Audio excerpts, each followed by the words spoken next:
애틀랜타 라디오 코리아 6월 21일 수요일 오늘의 한 뉴스입니다.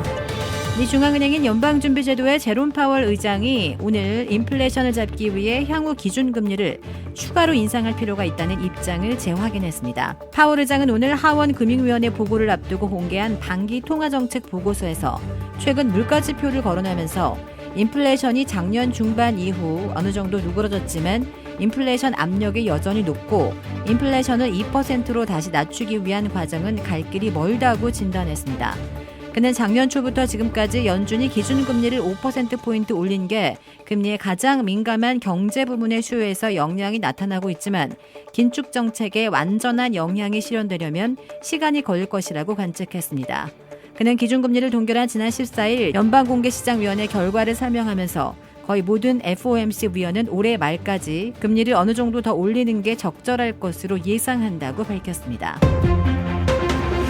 미국의 소비자 물가가 4%로 크게 진정된 가운데 워싱턴 DC와 뉴욕시, LA 등 주요 대도시들은 평균보다 더 많이 둔화돼 3%대까지 내려가는 것으로 나타났습니다.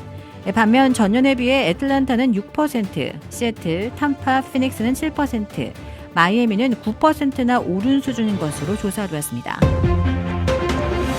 조 바이든 대통령이 공개석상에서 시진핑 중국 국가주석을 다시 독재자와 동일시에 지칭했습니다. 로이터 통신에 따르면 바이든 대통령은 캘리포니아에서 열린 모금 행사에 참석해 지난 2월 발생한 중국의 정찰 풍선 상황을 설명하면서 시진핑 주석이 당시 경위를 몰라 매우 당황해했다고 말했습니다.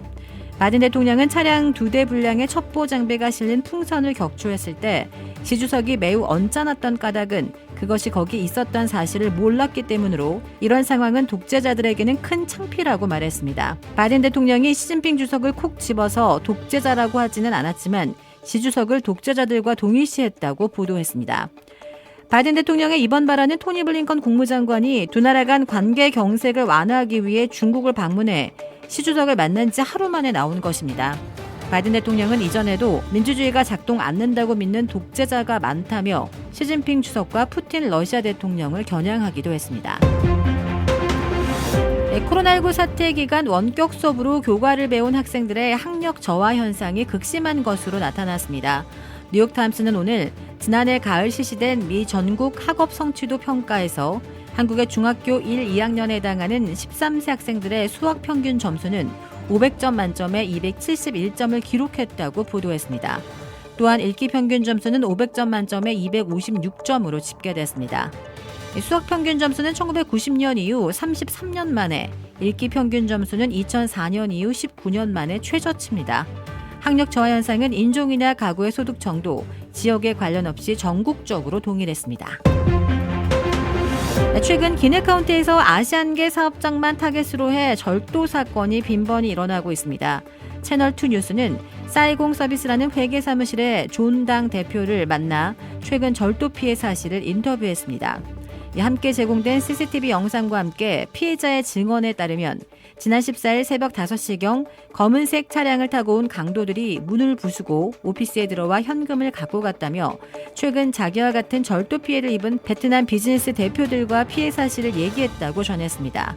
절도 용의자들은 아시안계 사업장은 현금을 많이 놔두고 있다고 생각해 접근하는 것 같다고 파악됐으며 CCTV 영상을 보면 매우 능수능란한 절도 전문가들임을 짐작할 수 있습니다. 마스크와 후드티를 착용하고 손전등과 지렛대와 같은 장비를 사용해 여러 명이 팀을 이루어 절도를 벌였습니다. 균네카운티 경찰도 아시안계 사업장이 절도 피해를 주로 입는 것을 인지하고 있어 지난 수년간 사업장 대표와 절도, 무장 강도로부터 대비하는 일에 대해 의논하고 있다고 전했습니다.